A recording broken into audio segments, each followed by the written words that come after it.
I ask that each witness summarize his or her testimony in 5 minutes or less, and to help you stay with that time limit, there are lights in front of you, and you all know what they mean. So, Sheriff Hodgson, why don't you lead off? Press the button on your mic. Thank you, Mr. Chairman. Members of the committee, security guards, metal detectors, and scanners greeted me this morning as I walked into the Rayburn office building. These measures are in place to protect the safety of everyone inside. Most people are cleared pretty quickly and go about their business. It's the others who intend to do us harm, those who have no respect for our laws, that we have to worry about. It's those whom the Capitol Police must deny entry. We owe the same level of protection and safety to our legal residents.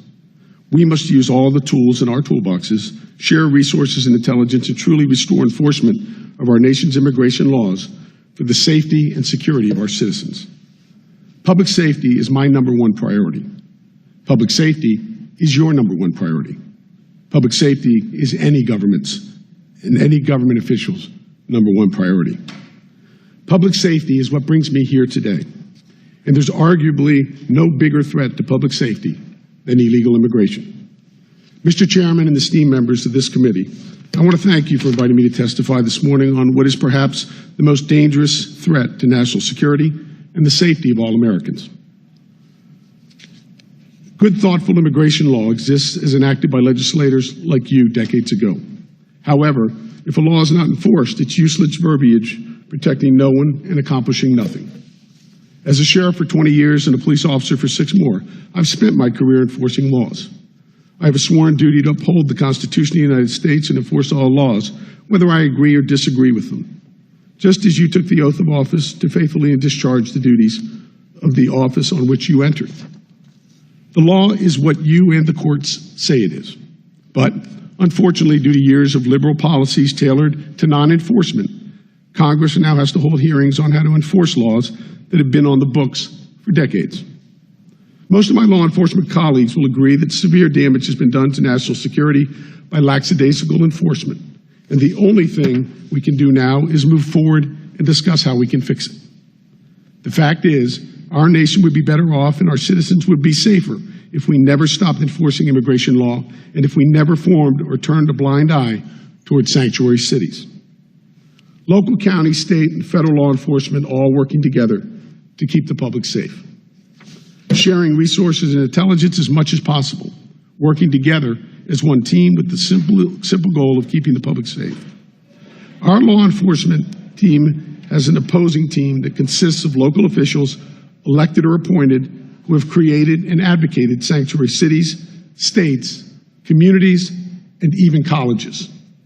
These officials pledge not to work with, cooperate, or even communicate with federal immigration enforcement. As a result, these safe zones have become magnets for illegal aliens, some of which have violent criminal records. At best, sanctuary cities are a direct violation of trust between the legal residents and the elected officials who took an oath to protect them at all costs. At the worst, it's careless, illegal, and extremely dangerous. If these sanctuary cities are going to harbor and conceal criminally illegal aliens from ICE, which is in direct violation of Title 8 of the U.S. Code, federal arrest warrants should be issued for their elected officials. At a time when these officials are pledging to not work with federal law enforcement, I've doubled down on my commitment to partner with federal authorities and boost public safety by becoming the second organization in New England to enter into 287G. If there's one thing our country learned from 9/11, it's that all branches of law enforcement have to work together and share resources as much as possible. Under the 287G program, correctional officers in my department will become with the training de facto ICE agents to be able to perform all immigration-related actions. Our officers will be able to identify, process, detain, and assist in deportation of criminal illegal aliens in Bristol County. They also get access to the ICE database to identify criminal illegal alien enterprises. Instead of waiting for an ICE agent to drive hours to our facility for an immigration screening, at which time the suspect may be bailed out, our officers can check the databases, interview the suspect, and electronically communicate with ICE to keep dangerous criminals, illegal aliens off the streets and out of our neighborhoods. The Department of Homeland Security estimates more than 400,000 immigrants were identified for deportation through 287G programs between 2006 and 2015. About 13,000 foreign-born individuals were processed at our facilities in the past 5 years. This program can result in just one dangerous criminal, illegal alien not being able to commit another crime in the U.S. Deportation or detention, then it's a tremendous tool in our toolbox and a no-brainer in terms of public safety.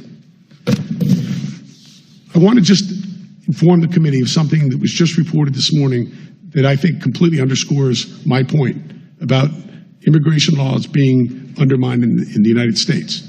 We have a state representative in the 10th Plymouth District in Massachusetts, was just reported this morning, who learned that ICE may be coming to the city of Brockton in Plymouth County.